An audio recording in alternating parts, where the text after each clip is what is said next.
Anna comes to America to attend college and falls madly in love with Jacob, a fellow student. Anna? Jacob, hi. Let's go. Where do you want to go? But when she violates her student visa and returns to Great Britain, Anna is unable to get back into the United States. Can't do that. Why? Your visa. What's going to happen? You'll be placed on the plane immediately and return back to the UK. The two strive to deal with their separation Hello?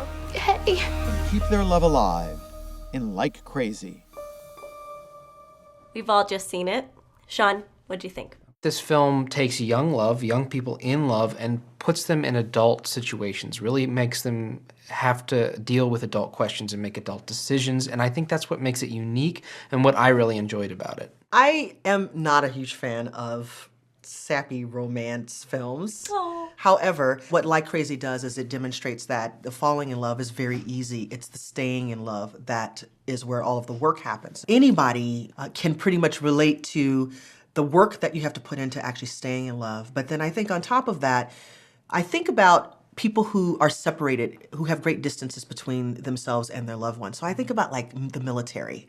I think people who are deployed overseas and have family here at home and the struggle that it takes to stay in love. And this film does a good job of visualizing that. I like Crazy. Oh, I know you do, Liz. For me, the most interesting element was the idea that you can't turn back time.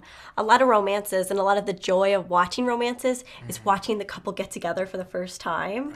And in this film, they get together quite quickly.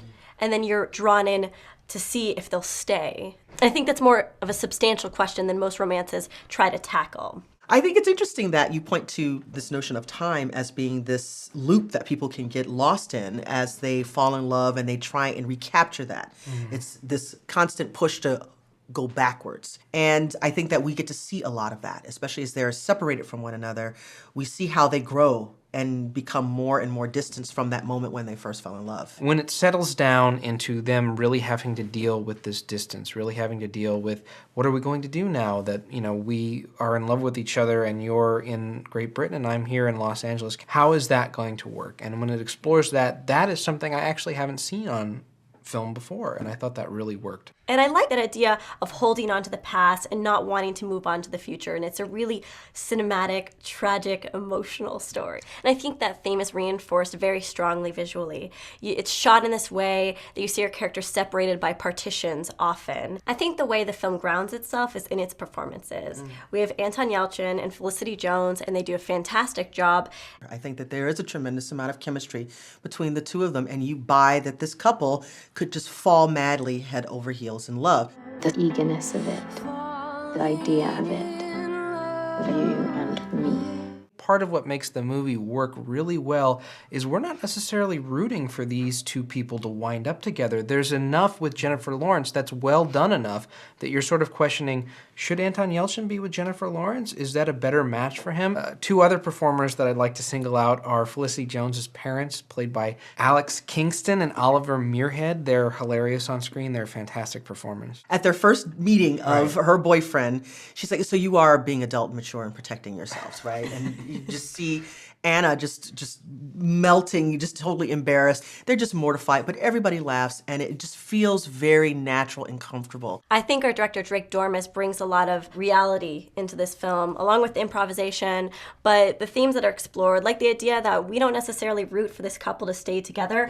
but we're still pulled in anyway. I like that the film doesn't split it into a we root for them or we root against them. You want to be along on this journey, and I think that's a mark of a good direction. It's a cohesive vision. This filmmaker also does a really good job of doing the first edict of visual art, which is show, don't tell.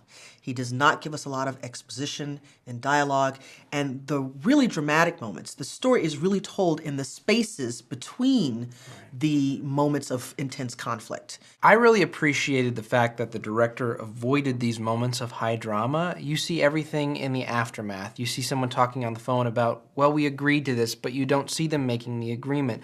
You see a character walk off knowing that they just broke up, but you don't actually see the breakup. There's really only one scene in this film where there's emotionally high drama, where there's people accusing each other. Otherwise, everything is done very subtly. It's showing and not telling, as you said. All right, well, I'm really excited to take it to a vote, so let's take our tickets. Are you like crazy to vote for it? Take your ticket. Like Crazy is sweet and emotional, and it's a nice excursion from the mainstream fare. So I'm gonna say see it. Not a fan of romance dramas, but Like Crazy does an excellent job at being economical at showing us how falling in love is easy, but staying in love is more difficult. So with that, I'm gonna say see it. Like Crazy is a fantastic, honest film about relationships. Definitely worth checking out. See it. So that's 3 tickets, which means it's a see it for Like Crazy. Wow. Cheers. Cheers. Cheers.